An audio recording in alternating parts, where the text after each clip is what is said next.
Poppers, aqui é o Popito e tá no ar mais um episódio do Pop ao Cubo, seu canal favorito de cultura pop no Distrito Federal. No programa de hoje, a gente recebe Lucas Guerri, um dos quadrinistas mais respeitados a sair de Brasília, dono de uma carreira que transita entre o papel, a tela e o set de filmagem. Integrante da lendária revista Samba, ele ajudou a marcar uma geração de artistas com um trabalho autoral, ousado e cheio de personalidade. Foi também com as tiras Quadradinhas que conquistou leitores pelo Brasil, misturando humor, ironia e observações poéticas sobre o cotidiano. Além disso, Lucas leva seu olhar visual para o cinema, atuando como diretor de arte em produções premiadas como Palhaços Tristes e Sharp. Entre HQs, ilustrações e cenários, ele construiu um repertório que prova que Brasília também é um celeiro de grandes talentos gráficos. O papo aqui é sobre trajetória, processos e como multiplicar linguagem sem perder a identidade.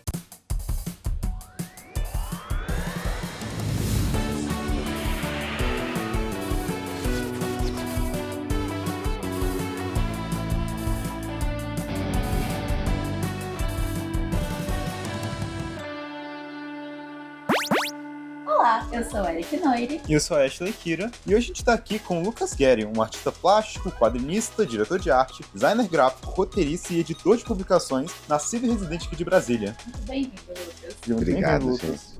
Para começar, aqui a entrevista, eu gostaria de te perguntar como foi, a sua transição da ilustração para a direção cinematográfica de Palhaços Tristes e como essa sua experiência contribuiu, para a sua área de quadrinhos e de ilustração. Tenho esse trabalho com quadrinhos e com cinema, Eu tenho essa múltipla atuação, Eu faço várias coisas. Quadrinhos é uma coisa que eu tenho essa relação desde muito jovem, criança mesmo. Sempre tive esse desejo e um tipo de compromisso com os quadrinhos, E o cinema acabou que foi uma atividade que surgiu um pouco depois, pra mim. E teve a ver com eu ter me formado em comunicação, nessa função de trabalhar com alguma coisa relacionada a isso. Me relacionei com a galera do cinema, Então eu tive algumas experiências como assistente de arte, como, storyboard, Tem sempre essa coisa do storyboard, é sempre a conexão imediata que o pessoal faz com os quadrinistas e o cinema, E acabei me envolvendo com essa coisa da direção de arte. Então tive algumas experiências até consolidar essa minha parceria com o Rafael Lobo, que é um diretor e produtor aqui de Brasília também, com quem eu passei a trabalhar sempre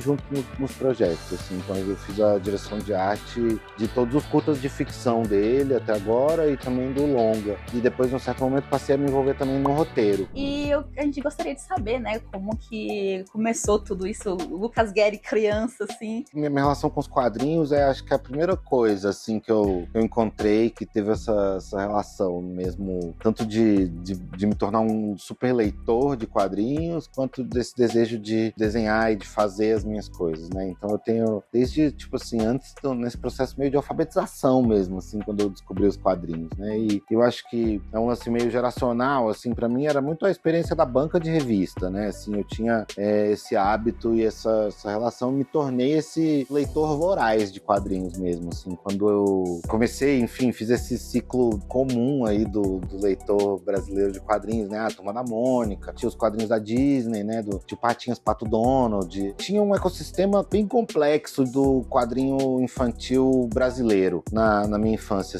que depois se perdeu um pouco mesmo, Também sempre tive essa relação com desenho, Sempre gostei de desenhar, fui estimulado a desenhar, eu também meu pai é artista, então eu tive um contexto bem propício, para continuar desenhando, porque tem um momento que todo mundo desenha, que a gente é super estimulado, toda criança fica desenhando, que é legal, que desenha, e tem uma hora que inibe um pouco isso, Então eu tive essa oportunidade de continuar desenhando, continuar tendo acesso à arte. E aí eu me transformei nesse leitor que lia tudo. Teve um momento ali na adolescência onde eu lia tudo. Do infantil ao adulto, do gibi de menina ao crachado, da revista Mad, gibi da Margarida, Pequeno Ninja, tudo. Hoje em dia eu já sou um pouco mais criterioso com as minhas leituras. Dito todos os assuntos que você mencionou aqui também, qual foi a motivação por trás, da obra Quadradinhas?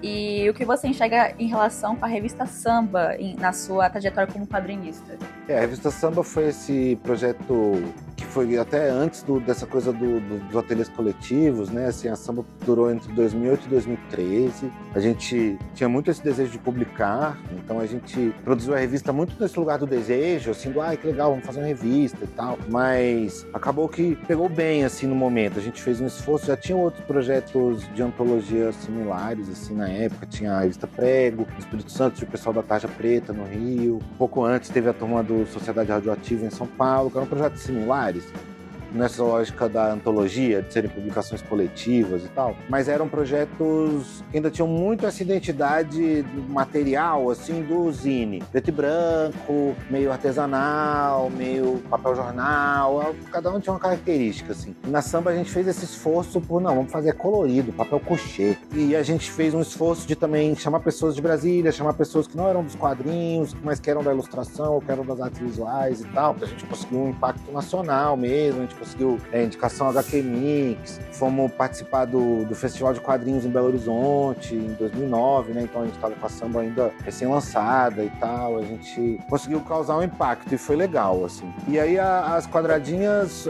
surgiram num primeiro momento, na época da samba, como para eu participar de um concurso da Folha de São Paulo. A Folha de São Paulo fez ali em 2010 um concurso de ilustração e quadrinhos. E aí eu falei, vou participar, tenho que participar. Tinha que fazer 10 tirinhas e mandar pra eles. E aí eu fiz as que são as 10 primeiras quadradinhas. Nem tinha esse nome, quadradinhas ainda, eram só tirinhas. Eu só optei por esse formato quadrado. Fiz, mandei e fiquei em segundo lugar. Saiu no jornal e tal, foi legal.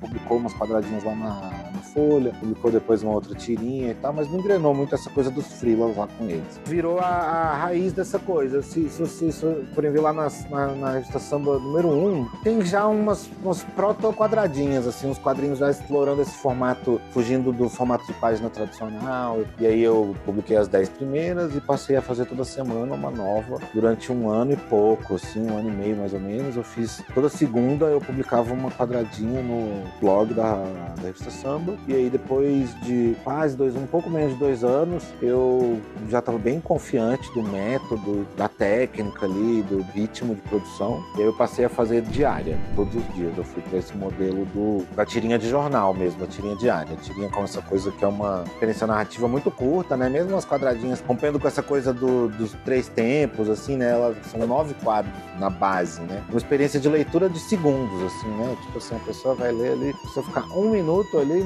na quadradinha, foi muito. Era porque ela lombrou na parada, né? Então, assim, eu acho que ajudou demais. Ela é isso, esse formato curtíssimo tem a ver com essa coisa da publicação diária. E você pode falar um pouco mais do que foi o coletivo Laje em Brasília? Como foi a experiência, como ela acabou influenciando no seu novo espaço que a gente tem aqui? Durante muito tempo eu mantive esse esquema do ateliê coletivo, né? E a Laje foi a primeira feitada nesse sentido, assim. Então, foi ali em 2011. Na época eu estava com esse projeto, que era um grupo que organizava, eu e mais 2 colegas e amigos, que eram editores e autores dessa publicação de quadrinhos A Samba, que estava tendo uma demanda muito grande nas nossas vidas, assim. E todo mundo estava num momento, assim, de consolidar o trabalho, de precisar de um espaço. E a gente se organizou, eu convidei a galera e falei, a gente tinha pensado nisso e tal.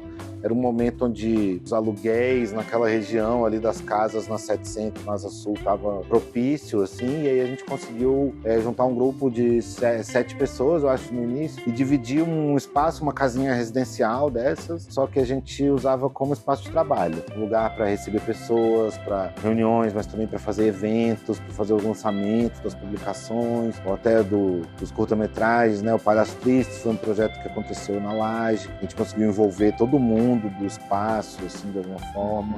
A terceira edição da Samba aconteceu lá. Vários projetos coletivos, mas também vários projetos individuais. Então a gente tinha um grupo que tinha essa autonomia, cada um tinha o seu trabalho ali, a sua demanda própria por um espaço, mas a gente tinha também uma construção coletiva, de fazer umas coisas juntos e tal. E aí depois a gente teve um outro espaço que chamava Nova, que a gente mudou de casa, mudou um pouquinho o grupo, então a gente mudou de nome, mudou da 708 para 709. Era o momento onde o aluguel da casa estava aumentando, a gente encontrou uma outra casa um pouco mais simples e conseguiu manter ali o investimento. E aí durou durou até o início de 2020. E aí veio a pandemia, que foi meio, a gente até acho que foi rápido, assim, a gente conseguiu nos primeiros meses, já quando ainda era um climão de dúvida total, assim, ninguém sabia exatamente, né, quanto tempo ia durar, talvez dure muito, talvez dure 6 meses, muito louco, né? E logo a gente entendeu que não fazia sentido, a gente falou, não, então quanto tempo vale a pena a gente pagar aluguel por um espaço de trabalho que a gente não vai poder usar? 0 tempo, né? E aí a gente entregou a casa, eu fiquei 3 anos e pouco, assim, com tudo em casa. Voltei com todo o meu trabalho para casa. Foi bem difícil esse momento de voltar a trabalhar em casa, eu já estava bem acostumado a ter um espaço de trabalho,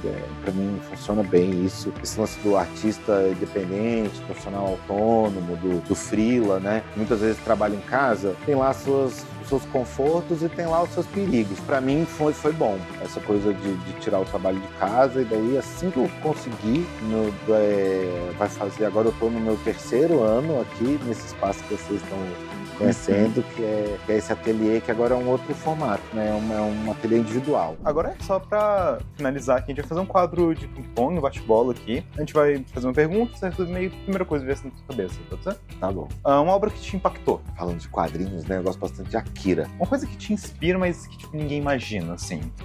Bom, tem a ver com o meu trabalho, aparece um pouco, mas eu gosto bastante de jogos. Eu tenho explorado também a relação dos quadrinhos com jogos, e tem sido prazeroso, assim, quando eu consigo acertar alguma coisa nesse universo. Uma mania de artista que você abraça sem culpa. Eu sou contra as pessoas usarem borracha.